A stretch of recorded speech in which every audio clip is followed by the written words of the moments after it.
For 6 years, WikiLeaks founder Julian Assange has lived in the Ecuadorian embassy in London. Initially, only internet kept him connected to the outside world, but since 2016, that has been taken from him. A man like Assange has a lot of enemies, of course, but also friends, and one of his closest is actress and model Pamela Anderson. She has called Assange a hero. She says she now fears for his safety as he has been increasingly cut off from the outside world. Pamela Anderson joins us tonight. Thanks a lot for coming on. Hi, how are you?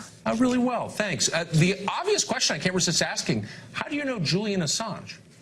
I know, it's kind of a funny pairing, but I met him through Vivienne Westwood. Vivienne Westwood is a dear friend of mine, and she's a great supporter of his, and she knew that I would love his cause, and she thought I'd be great to meet him, and just, and we get along great. I see him a lot. I've known him for many years now, and he's a great testament to the human spirit to be in a situation that he's in and to have the fight that he has in him and the sense of humor.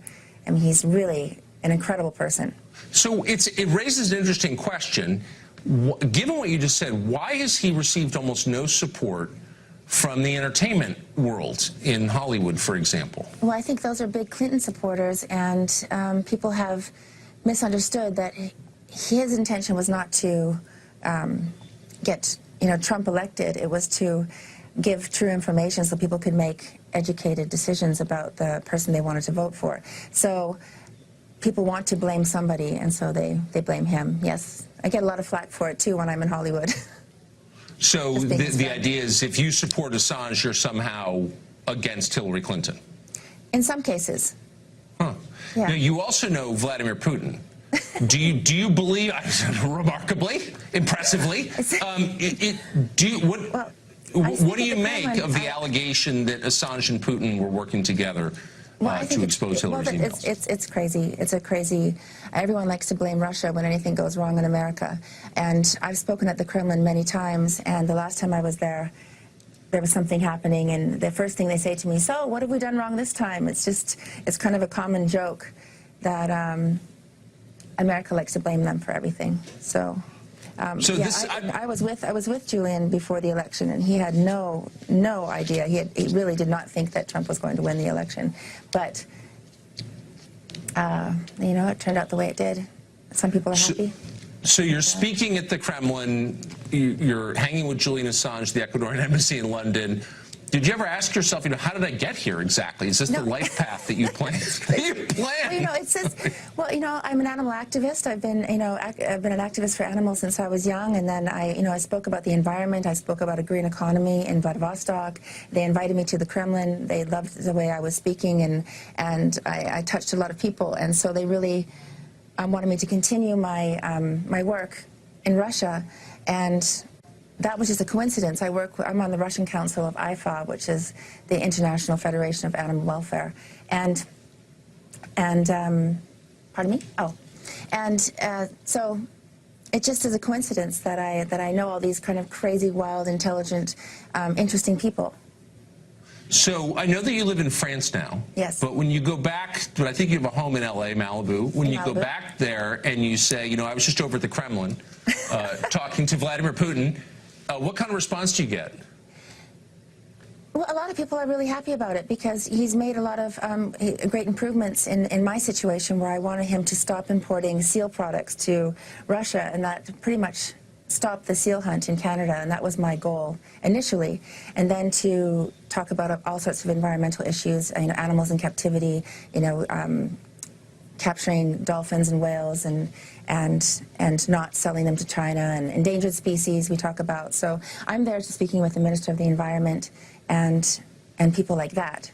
And of course there's a lot of crossover because I have a lot of causes I believe in, and I believe in just justice for all. And Assange is just an incredible person. If you read anything his mother says about him, that's kind of an interesting source to go to. He's always been like this since a child. He's wanted to, he's been worried about doing the right thing.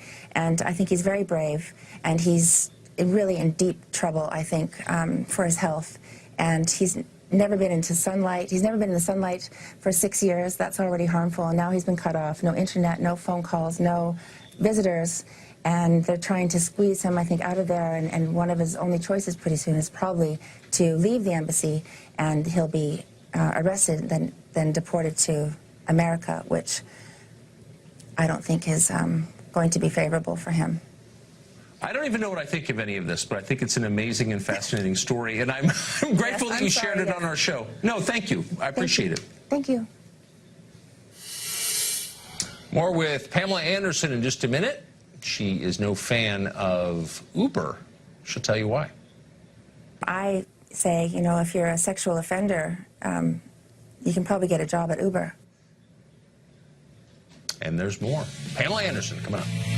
But then the conversation turned to the taxi services Uber and Lyft. Both have proved popular with the public. Pamela Anderson is not a fan. She is campaigning against ride-sharing apps. She says they exploit their drivers and endanger passengers. Watch this. You almost never hear that complaint.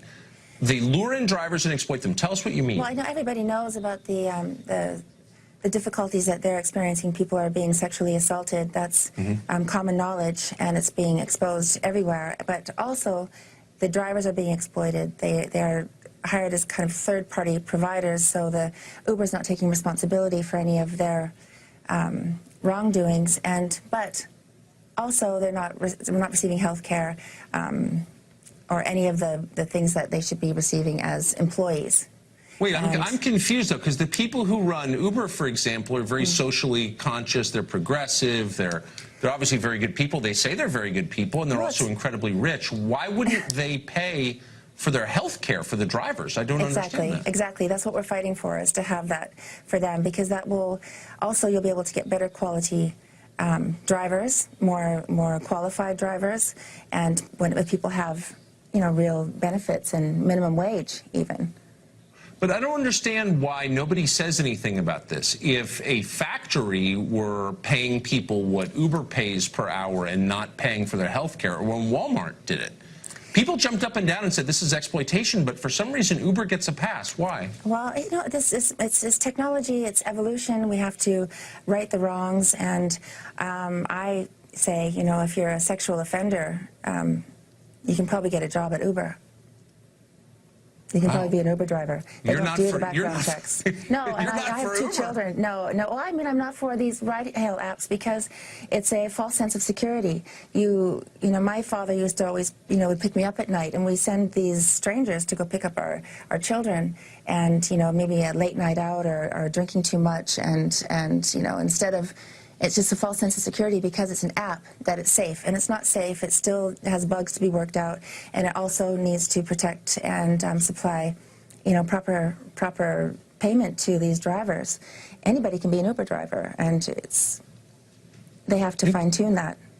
So are you saying that the billionaires who run Uber are so greedy that they won't take responsibility for their own employees, won't even admit they are employees? Well, I think that people are finding all these loopholes. They have to tighten it up. It's new, you know, so it's sad that a lot of people are being affected like this, the actual employees, the drivers, and, you know, the drivers are the core of the business, so they can't get around that.